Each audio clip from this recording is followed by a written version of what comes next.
Presidente Milei, muchas gracias por este tiempo con Forza Argentina. La verdad que es un placer volver a encontrarnos en una nota.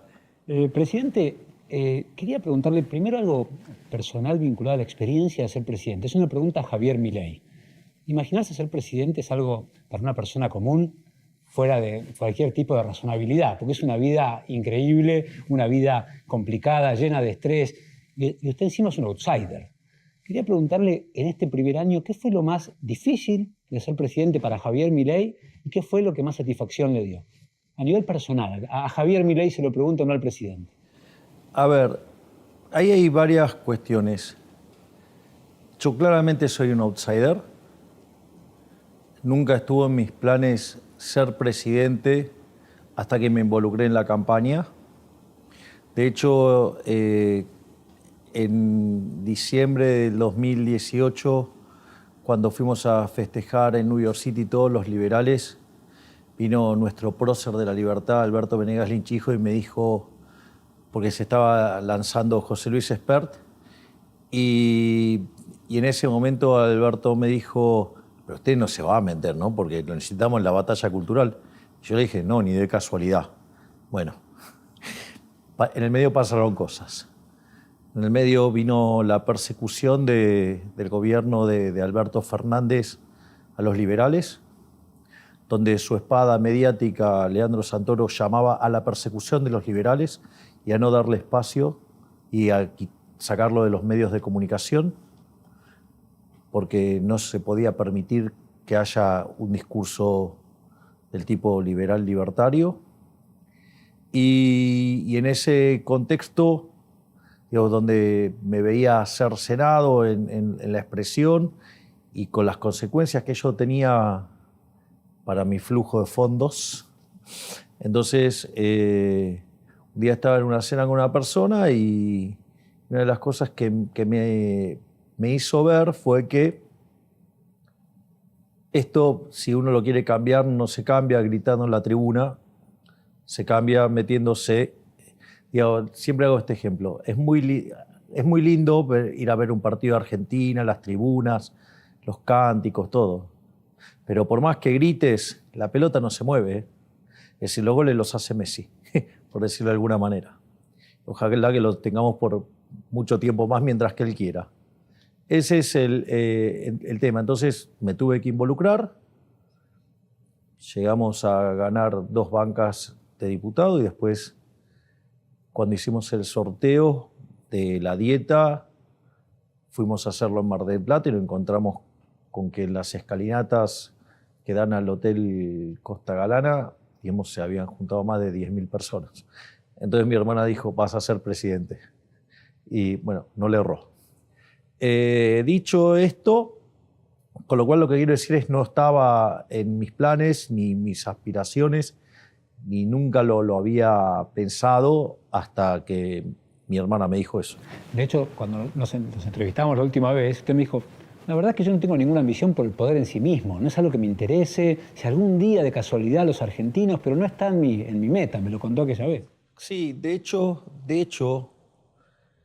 una de las cosas que a mí me pasa es que yo consideraba que era muy poco probable de tener un resultado que nos permitiera llegar en términos de, usted sabe, yo soy un estudioso de la Torá,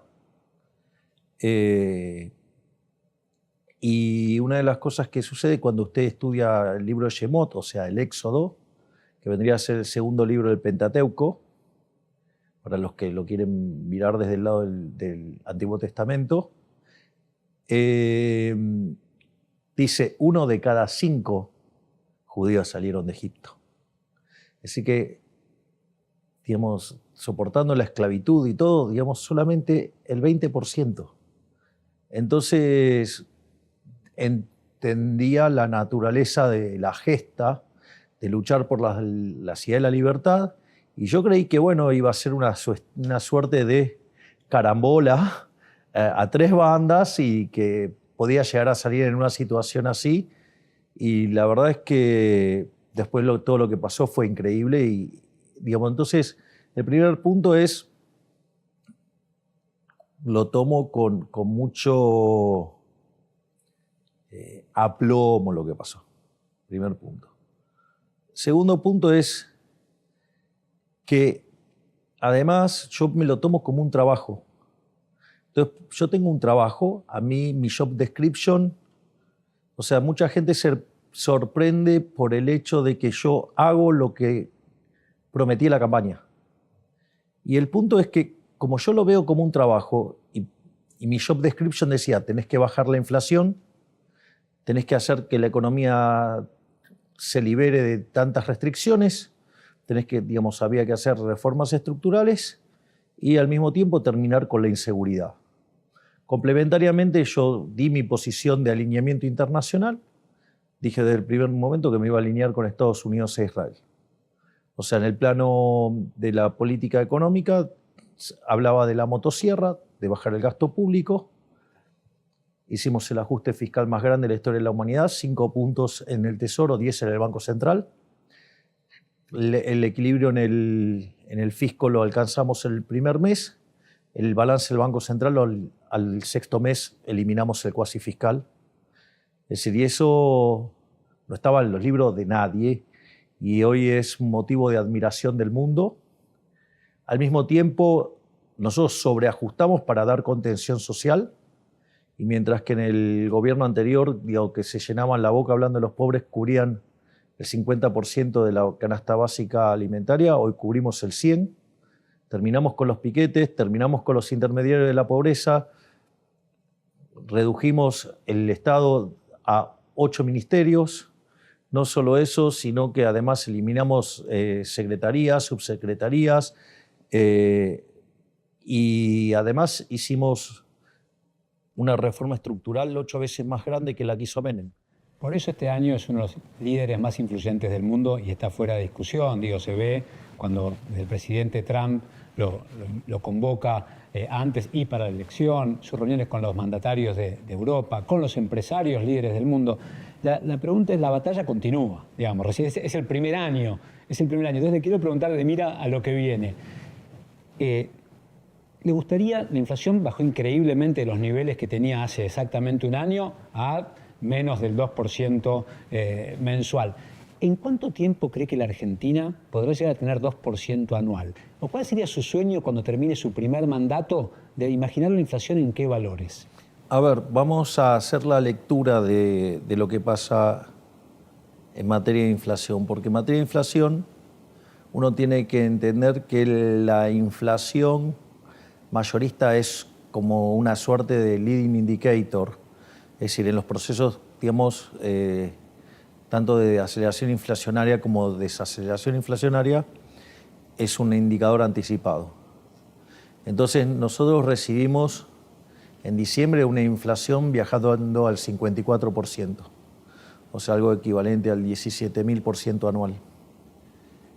Y el último dato dio 1,4%, o sea que es un poquito más de 15, una cosa así. Es decir, por lo tanto, bajamos sustancialmente la tasa de inflación. Al mismo tiempo, lo otro que nosotros tenemos que tener en cuenta es que nosotros tenemos un crawling peg.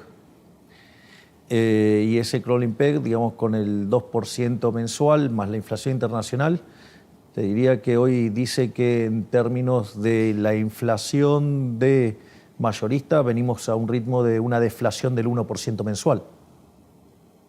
Es decir, hay deflación en Argentina cuando se limpia el crawling peg, de 1% mensual. Eso es 13 anual. Deflación del 13 anual.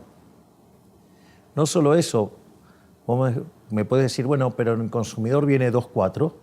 Ok, con lo cual, está casi en línea con el crawling peg, con lo cual venimos a inflación cero.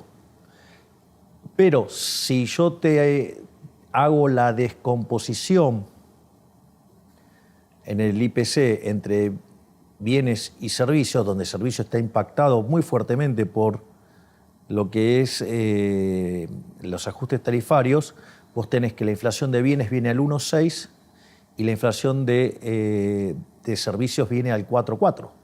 Es decir, entonces parte del problema estamos arreglando el desastre que dejó el kirchnerismo de haber utilizado las tarifas en sentido político para tratar de pisar la inflación. Entonces, en ese contexto, si yo miro cómo viene bienes también vendría con una inflación en torno al 1%. Ahí sería 0,9. Con lo cual también venimos en deflación ahí. Si vos lo pones en términos de lo que es alimentos y bebidas, estás en 0,9. O sea, con lo cual estás ahí con una deflación mucho más profunda. Un ejemplo coloquial, perdón, presidente, muy poco técnico, pero que la gente por ahí lo entiende, que es como en las dietas. Los primeros kilos no son fáciles, pero se bajan. Acá se ha bajado el 85% del impuesto más regresivo, como es el inflacionario. Te diría que más del 90%. O más del 90%, pero los últimos kilos son los más difíciles siempre. Sí, pero el problema, lo que vos decís es cierto. O sea, primero hay que aceptar, que la baja, está fuera de manual. Fuera de manual. De hecho, cuando vos mirás, o sea, hoy la evolución ya es más importante todavía que lo que fue la propia convertibilidad, que fue el programa económico más exitoso de la historia argentina. Hoy este programa es mejor y mucho más consistente porque está construido desde el equilibrio fiscal. Pero además nosotros esto lo logramos sin que hubiera una hiperinflación previa, lo logramos sin que hubiera, digamos, una expropiación tipo Plan Bonex, no hicimos controles de precios. Además, estamos recomponiendo tarifas en el medio, porque la mayoría de los planes de estabilización recomponían primero para después mostrar que las cosas sean mejor. Y tampoco fijamos el tipo de cambio. Y la idea esta del crawling pega, el programa genera una inflación inducida de 2,5% mensual. Entonces, lo que de hecho nosotros decimos es que la medida que repitamos otro mes con inflación en torno al 2,5% mensual, eso habilita que pasemos a bajar el crawl al 1%. Entonces, ahí vamos a tener una inflación objetivo de 1,5%. Y si eso persiste, estamos en condiciones de ir a una parte, vinculada ya a la flotación hacia limpia. Y al mismo tiempo, si resolvemos el problema de stock del Banco Central y la base monetaria en el formato tradicional coincide con la base monetaria amplia, estamos en condiciones de abrir el cepo. Es decir, entonces son varias... Esa es la secuencia, digamos. Sí, se tienen que cumplir esas 3 metas para que nosotros podamos abrir el cepo sabiendo que no va a generar inestabilidad en la demanda de dinero. Ese es el eje central. Y, presidente, ¿cómo juega? Le pregunto, ¿cómo juega en este... Lo que te digo sí. es, ya tenemos menos inflación que el mundo, porque sacás el crawl y nosotros estaríamos en deflación. ¿Cómo juega en ese contexto, en esta secuencia, un hecho que se conversa mucho hoy en la clase media de que ir de vacaciones a Brasil por ahí más barato que ir de vacaciones a la costa argentina, digamos? Esa anomalía, ¿cuándo se corrige? ¿Cómo piensan? ¿Cuál es el plan? ¿O cómo entra ese factor en la secuencia que me está contando? A mí no me parece una anomalía. Ajá. La anomalía fue en los últimos 20 años de la Argentina. Porque eso, en el fondo, hay como subyacente una discusión si el tipo de cambio está atrasado o no. Uh-huh. Entonces... Que es un gran debate en la Argentina sí, siempre, sí. ¿no? Ahora contesto cada uno de los argumentos por qué está mal hablar de eso. El primer punto es, yo te digo algo, en el año 2002 no se iba nadie de vacaciones.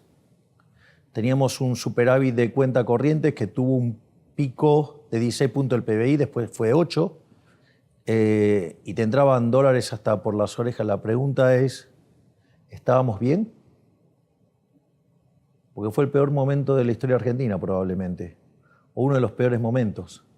Es decir, cuando vos haces las cosas mal, tu moneda se deprecia y la contracara es que vos destruís los salarios reales y los salarios en donde. Entonces la pregunta es, ¿vos querés que los argentinos sigan viviendo con salarios miserables de $300 como cuando nosotros asumimos, o preferís como hoy que tengan salarios de $1.100? Yo prefiero que tengan salario de $1.100 y no de 300. Primer punto. Segundo punto. Entonces, sobre la discusión concreta de si hay atraso cambiario. Primer punto. una forma que te refleja que vos tenés atraso cambiario es que tenés el tipo de cambio fijo y perdés reservas. Argentina en el último año compró cerca de 25.000 millones de dólares, con lo cual no vendría a ser el caso. Por otra parte, otro indicador de que vos tenés atraso cambiario es que lo cubrís con endeudamiento. Argentina en el último año canceló deuda por 35.000 millones de dólares. Habría que buscar en los libros de texto cuando Argentina bajó tanta deuda en su historia.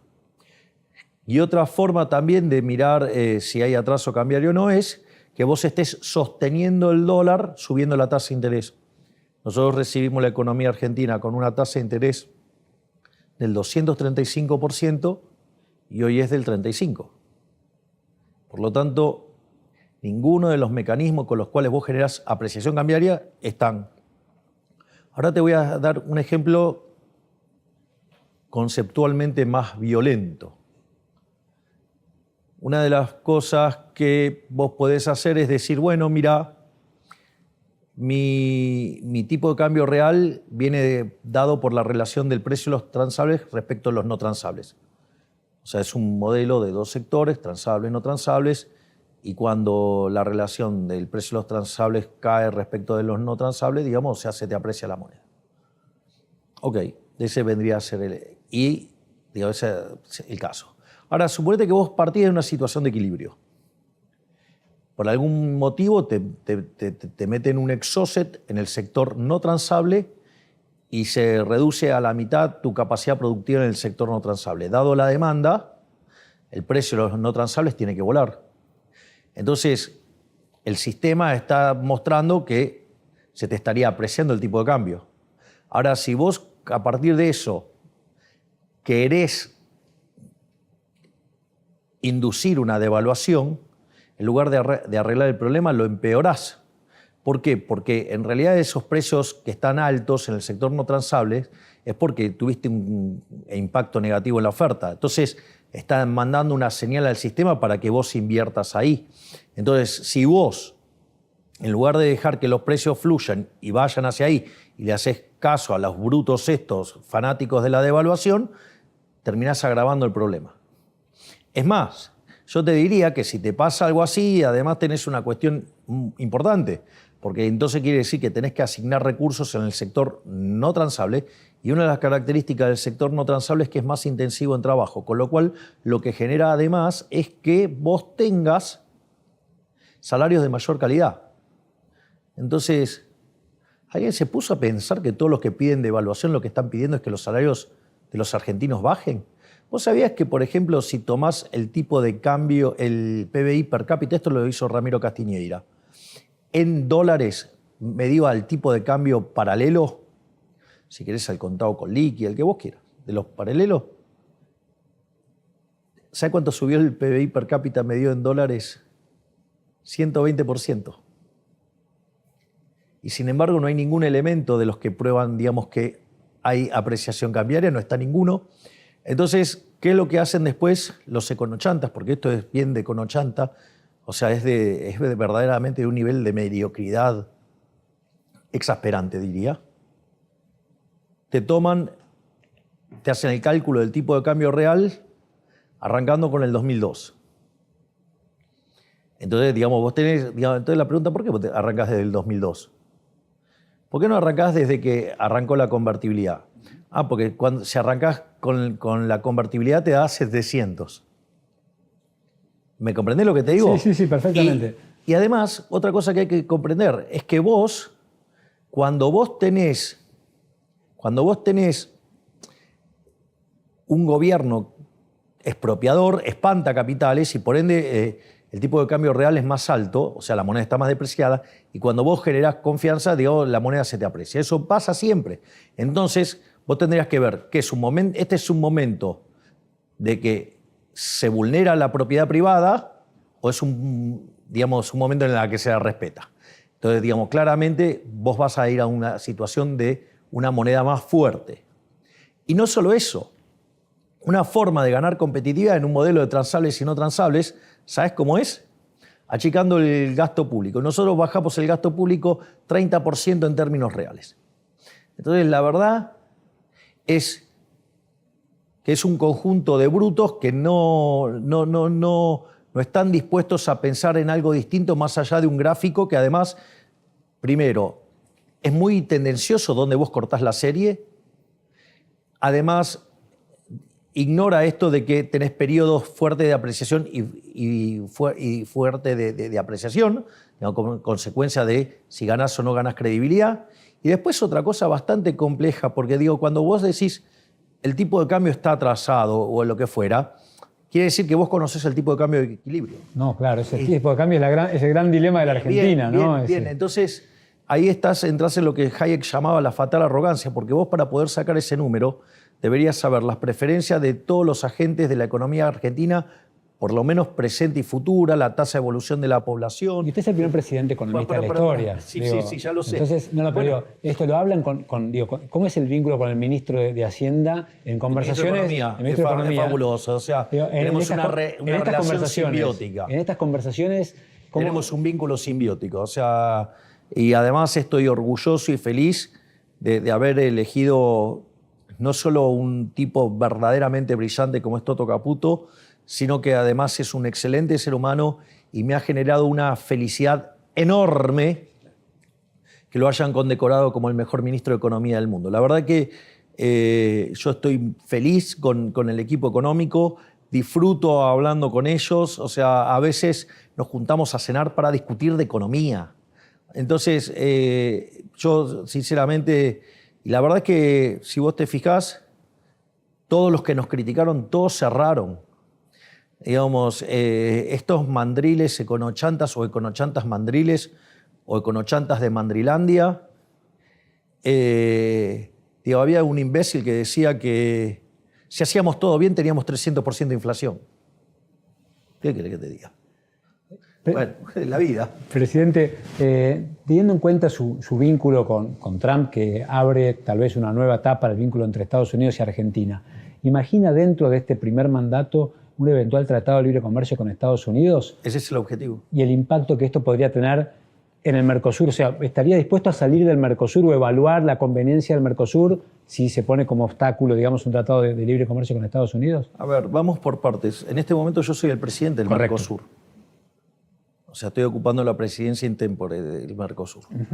Yo planteé 3 puntos en la agenda. Por un lado, planteé toda una agenda de seguridad, digamos, todo contra lo que tiene que ver el narcoterrorismo. Y ese es un trabajo que, digamos, es de suma importancia. Y vamos a hacer controles comunes y eso es una agenda muy importante. Pero al mismo tiempo planteé una agenda puertas adentro y una agenda puertas afuera. La agenda puertas adentro es, bueno, empecemos a bajar el arancel externo, eliminemos las barreras arancelarias, o sea, empecemos a hacer más eficiente el Mercosur de alguna manera. Tratar de que el Mercosur pase de ser una simple unión aduanera defectuosa. Y al mismo tiempo, otra cosa que propuse es que cada uno de los países tengan libertad de poder negociar solos tratados de libre comercio. ¿Por qué? Porque si no, digamos, el Mercosur se convierte en una carga. Entonces, o sea, nosotros lo que necesitamos es comercializar, no, digamos, cerrarnos. Entonces, y la verdad que los efectos prácticos no ha funcionado como una herramienta para promover el comercio. Entonces, yo no digo de salir del Mercosur, yo lo que digo es cambiemos las condiciones en las cuales nos relacionamos porque nos estamos perjudicando todos. Ese es el punto. Dentro de esa agenda, nosotros obviamente vamos a avanzar en un tratado de libre comercio. No tenga dudas. O sea, yo voy a hacer lo que sea necesario para que los argentinos vivan mucho mejor. Presidente, uno de los objetivos que planteó en los últimos discursos es la necesidad urgente de una reforma laboral, pero sobre todo una reforma impositiva para poder generar nuevas condiciones. ¿Es uno de los desafíos para el 2025? Sí, obviamente. Nosotros hemos presentado una reforma laboral que salió con la ley Bases y que verdaderamente ha trabajado muy bien.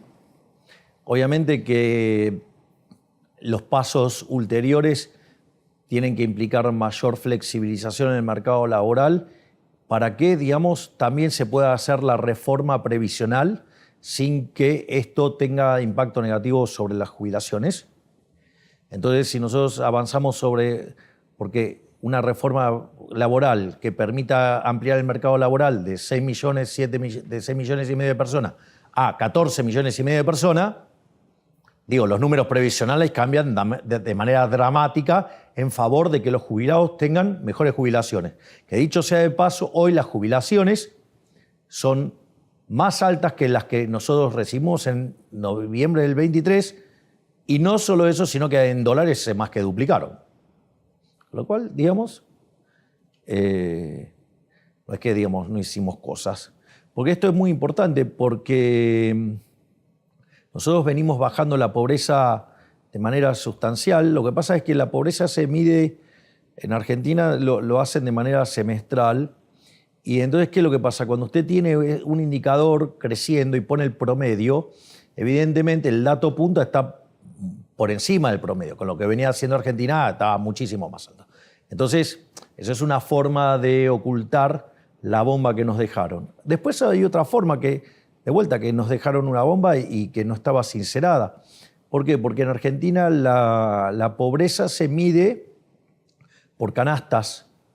O sea, los ingresos que vos necesitas para comprar la canasta básica alimentaria, y eso determina la línea de indigencia, y la básica total, que es una combinación lineal de la anterior, que se llaman coeficientes de Engels, y vos sacás la línea de la pobreza. Entonces vos con eso sacás qué ingresos deberías tener para no ser indigente o no ser pobre. ¿Con qué niveles de pobreza le gustaría terminar su primer mandato? No. Yo digo, no caigo en esas estimaciones. Yo, me encargo, me ocupo de hacer bien en mi trabajo. Después, hay un montón de cuestiones que tienen que ver con las decisiones de los seres humanos que me exceden a mí, sobre todo siendo liberal. Entonces, ¿qué es lo que pasa? Nosotros teníamos controles de precios. Al tener controles de precios, los controles no los hacen sobre cualquier bienes, los hacen sobre los que están adentro de la canasta. Entonces, de esa manera, los controles ocultaban, la verdadera pobreza, porque el problema es que cuando vos ibas al supermercado, las góndolas estaban vacías. Entonces, la pregunta es, yo te dejo los controles de precios y los indicadores de pobreza, te vas a sentir más cómodo. O te sincero los precios. Bueno, el problema es que si no te sincero los precios, en la góndola no hay productos y vos te vas a morir de hambre. Entonces, ¿qué preferís? ¿Morirte de hambre o que sinceremos los precios? Cuando sinceramos los precios, sabemos cuántos son la verdadera cantidad de pobres, y en función de eso, se sinceró la variable. Entonces, cuando vos tomás el dato para diciembre, enero, están las estimaciones de González Rosada, de la DITELA, que muestra que era 57% la pobreza verdadera que nos dejó el kirchnerismo. Hoy ese número está en 46, es decir, la bajamos en 11 puntos porcentuales. ¿Y cómo se ve esto? Y porque hace más de 6 meses que los salarios le vienen ganando sistemáticamente, no solo a la inflación minorista, sino que le viene pasando por arriba a lo que es alimentos y bebidas. Entonces, evidentemente, la pobreza va a seguir cayendo, pero entonces, nosotros erradicamos el peor impuesto que hay para los vulnerables, que es la inflación, y lo estamos exterminando. Y la otra forma de seguir bajando la pobreza es generando crecimiento económico. Y la verdad es que si uno mira los datos, Argentina tocó piso en marzo, abril. A partir de ahí, la tasa de crecimiento implícita a hoy sería 10%. Si tomo la última estimación de las cuentas nacionales, el tercer trimestre, la economía creció 3,9, es como algo más de 16% anualizado. Después decían, no, bueno, pero la inflación cayó con el derrumbe del consumo, y sucede que el consumo creció a un ritmo del 20% anual, y bueno, la inversión, directamente voló. Entonces, la realidad es que Argentina es un caso, de hecho, días atrás vino a verme el Premio Nobel de Economía Thomas Sarche, porque justamente lo interesante del caso argentino es que bajamos la inflación abruptamente y el nivel de actividad estamos en realidad estamos un poco arriba de que cuando llegamos. ¿En qué invertiría hoy si fuera empresario Javier Milei? No, En Argentina. Hoy trabajo de presidente. Pero Argentina es un buen deal porque tiene potencial de crecimiento, porque básicamente está la recuperación cíclica de la mano de salarios y jubilaciones, porque está la recomposición de stocks, entonces eso me da una recuperación cíclica. Al mismo tiempo, el equilibrio fiscal ha hecho que el riesgo país de niveles de 3.000 puntos cuando ganamos la elección a hoy debajo de 700, con lo cual, digamos, eso baja el costo del capital y por ende favorece la inversión. Estamos eliminando la inflación, con lo cual la distorsión de precios relativos se está eliminando y por ende, digamos, eso favorece la acumulación de capital. No solo eso, estamos bajando impuestos y además hicimos 800 reformas estructurales, todos los días quitamos regulaciones. El otro día hicieron un cómputo de que el ministerio de Federico Sturzenegger, que también es maravilloso, saca cerca de 2 regulaciones por día, pero lo hicieron en términos anuales y sucede que ese ministerio tiene medio año, o sea, con lo cual saca en promedio cerca de 3,5, 4... Tenía su carpeta previa preparada y la está ejecutando porque tiene las condiciones para ejecutarla. Eso ya entró en bases. Ahí, digamos, lo que se hizo, se fusionó el trabajo de Federico con el que había trabajado muy intensamente Rodríguez Chirilo. Entonces, y ver, digamos, con todo lo que era la reforma del Estado. Lo que pasa que, bueno, esa, digamos, fue la primera etapa. Ahora también se viene lo que se llama la motosierra profunda. Es decir, porque nosotros hicimos un primer gran recorte y ahora vamos a las cosas ya más profundas, que dentro de las cosas no hay solo una cuestión de desregular y quitar estas trabas, sino que además implica una nueva reforma del Estado para achicarlo más todavía. ¿Cuáles son los puntos más salientes que podemos ver en 2025 de esta reforma que continúa, digamos, de la profundización de la motosierra? La profundización de la motosierra es que, digamos, vamos a seguir quitando regulaciones, vamos a avanzar cada vez más en libertad económica. Este año nosotros subimos 70 puestos en libertad económica. Es decir, pasamos de estar en el lote de los peores 35 a estar en el pelotón medio. Pero solamente aplicamos un cuarto de las reformas, o sea, todavía nos quedan 3.200 pendientes, o sea que las vamos a ir sacando en la medida que nos permita el Congreso. Vamos a avanzar en una agenda de privatizaciones y además, como vos bien dijiste, digamos, vamos a avanzar en una profundización de la reforma laboral. En la medida que sale la reforma laboral, podemos avanzar en una reforma previsional. No solo eso, sino que además vamos a eliminar cerca del 90% de los impuestos, no de la recaudación, de los impuestos, con lo cual vamos a ir a un sistema que tenga no más de 6 impuestos, como mucho. ¿Pero esto en 2025? Sí, son las cosas que estamos impulsando en 2025. Nosotros somos...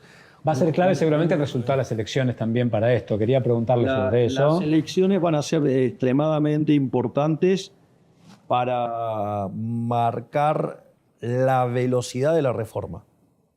Es decir, nosotros hicimos las reformas de una manera rápida, pero podríamos haberlo hecho muchísimo más rápido y entonces el dolor que tuvo que soportar el pueblo argentino durante el primer trimestre, si no hubiera sido porque la política empastaba todo, hubiera sido mucho más breve ese periodo de sufrimiento. ¿Es lo que más le mortifica siendo presidente, todo lo relacionado a la dinámica de la política, siendo un outsider, siendo economista y por todo su convencimiento previo, digamos, ¿no? ¿Es lo que más le mortifica en el día a día?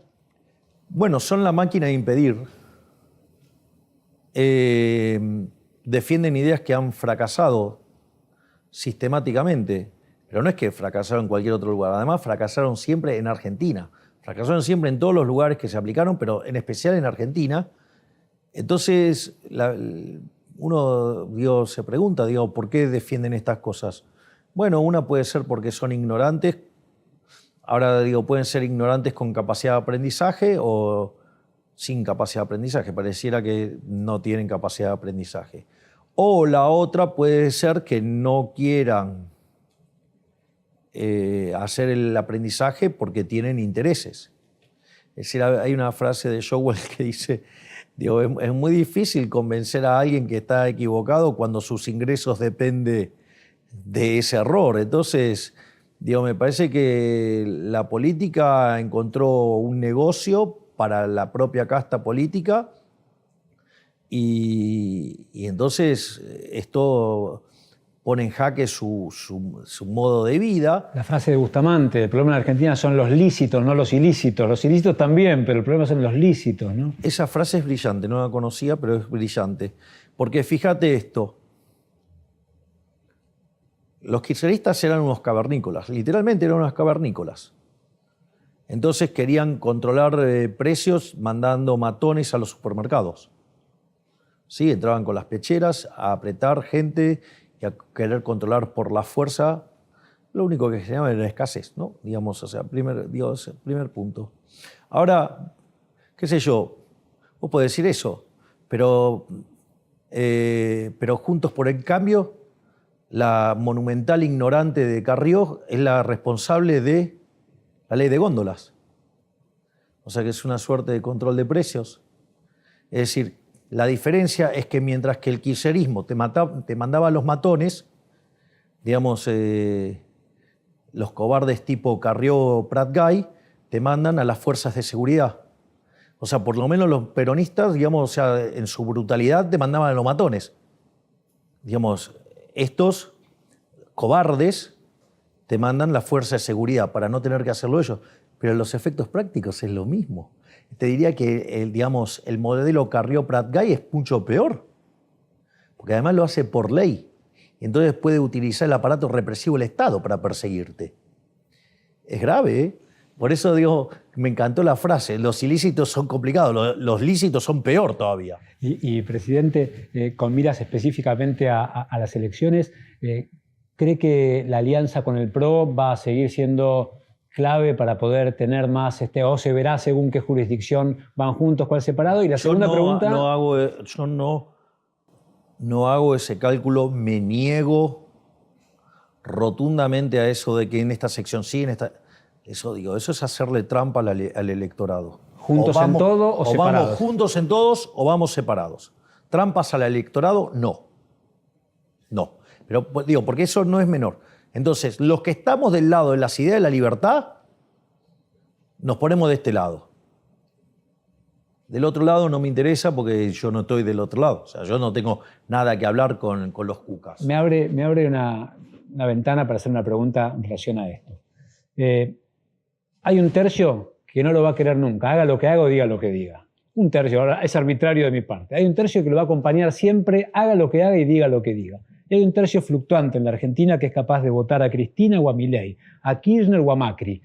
Le quiero preguntar sobre ese tercio, cómo, aparte de pulverizando la inflación, por usar una expresión que dice usted... Pero yo le hago una pregunta. Si nosotros pulverizamos la inflación, que era una promesa de campaña, y la cumplimos, si además el ajuste recayó sobre la casta, porque es mentira que cayó sobre la gente, cayó sobre la casta, porque cuando yo corto la obra pública, le pego a los chorros de los políticos que choreaban con la obra pública. Cuando vamos por una reducción de las transferencias discrecionales a las provincias, es a la casta. Cuando yo, digamos, bajo 10 puntos de déficit cuasi fiscal, se lo saqué a los bancos. Vamos, ey.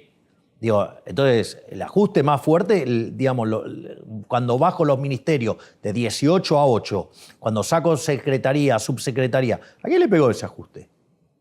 Bueno, también le pegó a los empleados públicos, pero creo que estamos de acuerdo en echar empleados públicos y que los salarios del sector público caigan. Con lo cual, o sea, en ese sentido, porque no me pueden decir lo de la jubilación, porque las jubilaciones están en términos reales arriba de lo que nosotros recibimos. Y menos me lo puede decir el gobierno anterior, que las hizo caer más de 30%.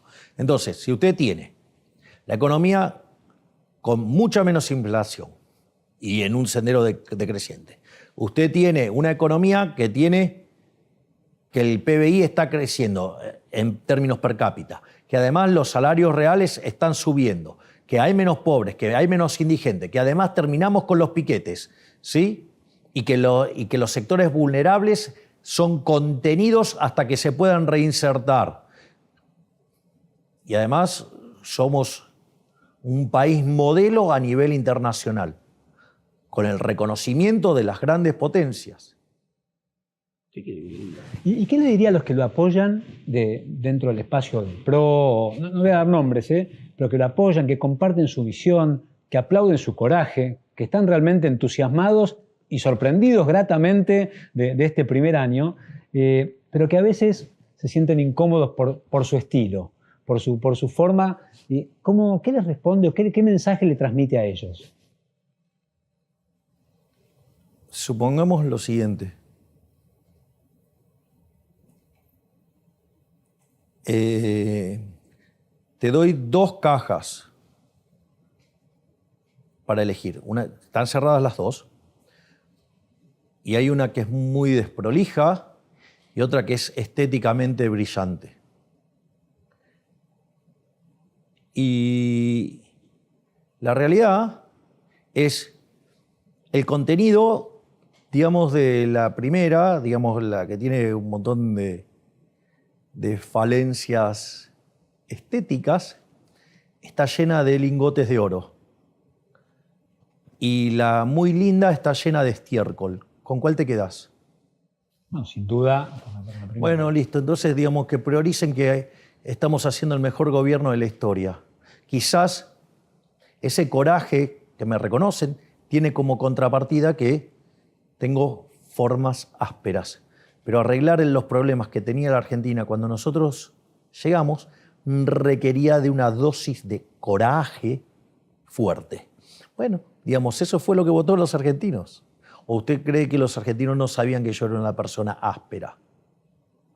Porque también están todos esos ñoños, que son ñoños republicanos, que parecen adolescentes con déficit de IQ. No, porque las instituciones. ¿Me puedes decir si yo alguna vez violé la Constitución? Entonces, cuando vos agarrás a esos imbéciles disfrazados de constitucionalistas, ay, no, pero hace muchos decretos. Y la pregunta es, ¿no está contemplado dentro de la ley? Ah, pero no me gusta. Ah, bueno, entonces es un problema de preferencia. No estoy violentando las instituciones. Podríamos decir ¿Me comprendés lo que te digo, no? Es clarísimo, es decir, presidente. Ahora, después digo, ¿qué me vas a decir? La situación con los periodistas. Entonces, digo, mi pregunta es siempre la misma.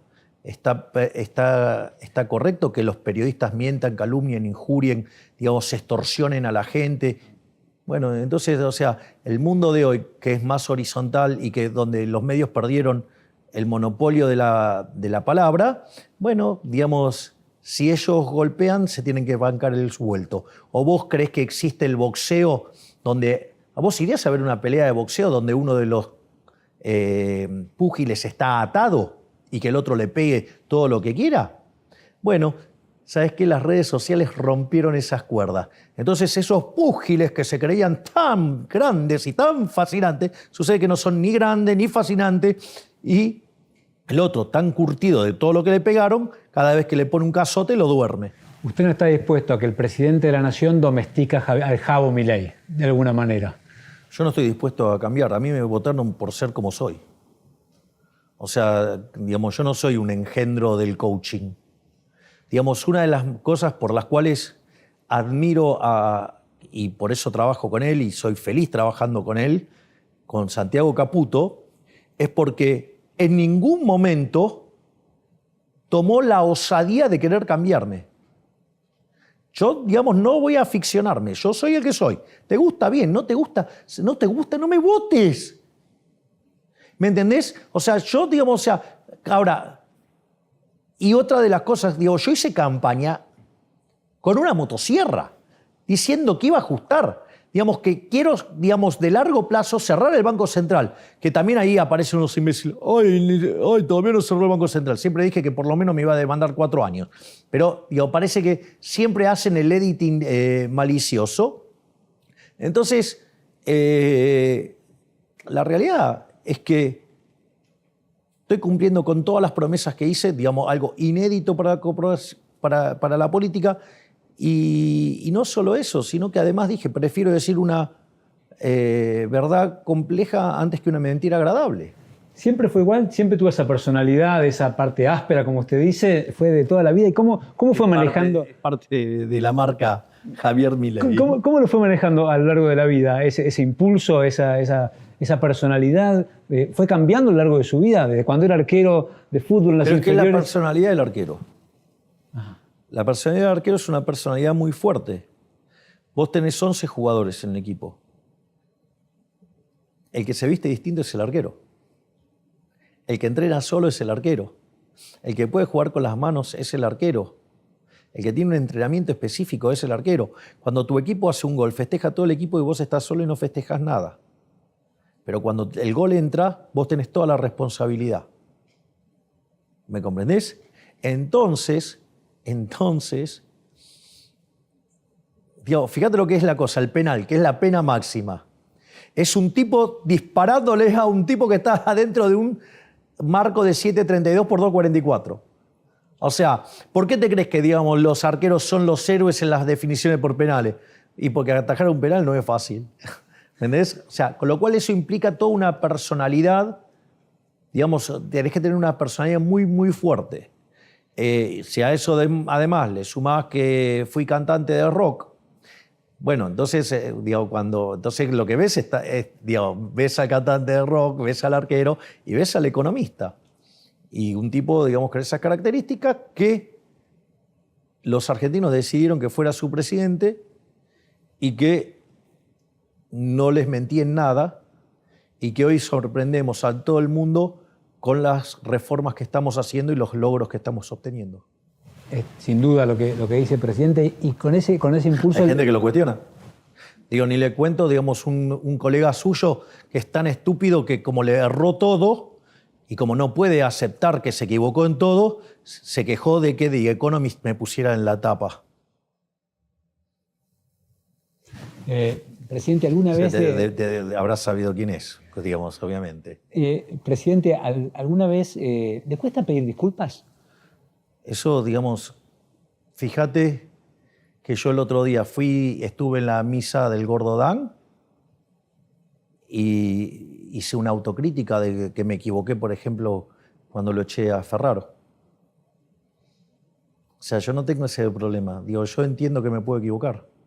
Es decir, lo que pasa es que el problema es que muchos proyectan. Y, presidente, ¿cómo hace? Tengo la última pregunta, esta del plano personal, porque me interesa a usted, se lo vivo con aplomo, y es difícil vivir con aplomo, ser reconocido. De nuevo se lo vuelvo a decir, entre los líderes más influyentes del mundo, sin duda 2024, con el alcance internacional, portada de The Economist y de tantos medios más. Y de Times. Y de tantos medios más. Y el New Yorker. ¿Cuál es su antídoto para evitar la obsecuencia? ¿Y cuál es su antídoto para controlar la vanidad? Porque debe ser realmente difícil teniendo en cuenta ese nivel de reconocimiento. Se lo digo. Vamos por. Vamos más fácil. Le paso, digamos, la fórmula y después le cuento cosas que hago. Primer punto.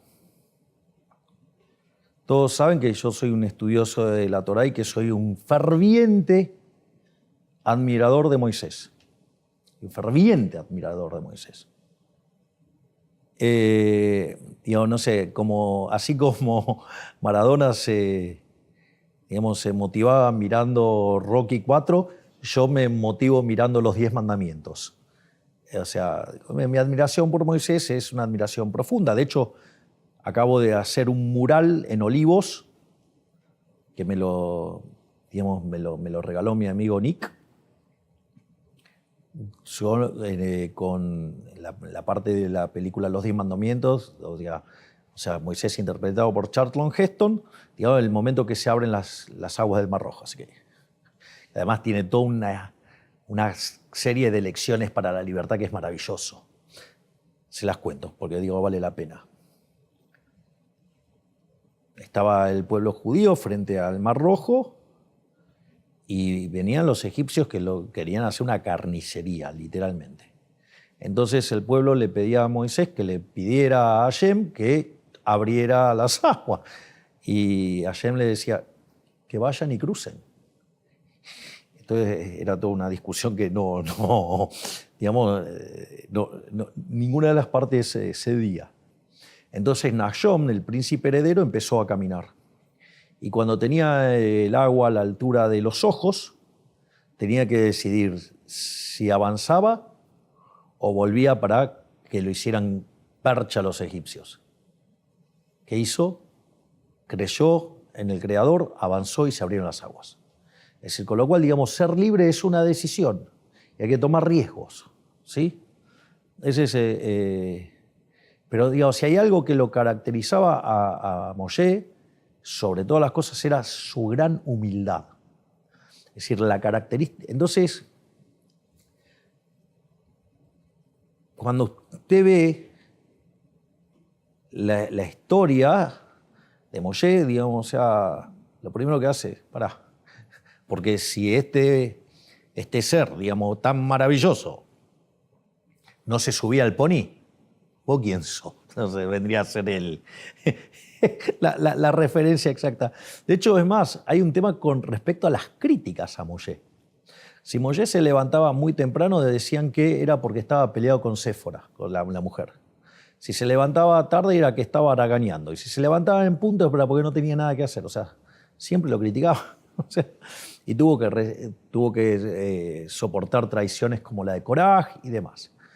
Dicho esto, eso hace que cuando el ego empieza a mostrar facetas fuera de los datos, me parece que estamos en problemas. Primer punto. ¿Tiene un detector para sentirlo en su caso? ¿Un detector interno? Sí, mi hermana me recontracaga puteada si me engancha mirando afuera del tarro. ¿Va a ser candidata su hermana? No lo creo. El otro día, de hecho, estaba desde Italia dando una nota y me pregunta Luis Majul, me dice, digo, Karina va a ser candidata, y justo la tenía de frente, le digo, ¿vas a ser candidata? Me dice, ¡no! Así que igual yo no me meto con esas cosas y le voy a explicar por qué. Porque yo recuerdo que en diciembre del 2018, yo que le dije al profesor Alberto Venegas Lynch, hijo, te vas a meter bien pedo, le dije, más que ni loco. Y sin embargo, mire dónde terminé. O sea, lo que yo entiendo y lo que mi hermana me manifiesta es que lo que está haciendo es construir la herramienta política para que nosotros podamos estar confortables en nuestros armados políticos. Eso es lo que a ella la motiva y la mueve en todo eso. Y ahora le voy a dar una aplicación concreta de cómo manejamos la euforia y todo este tipo de cosas.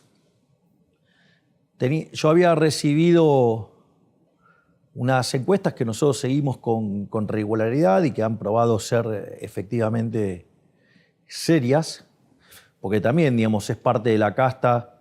O sea, la casta no solo son los políticos corruptos, sino que son también los periodistas ensobrados, los empresarios prebendarios, los sindicatos que hacen cosas a espaldas de sus trabajadores y también los profesionales. Es decir, los econochantas, los encuestadores que venden las encuestas con el número que usted quiere. Déjeme ser corporativo.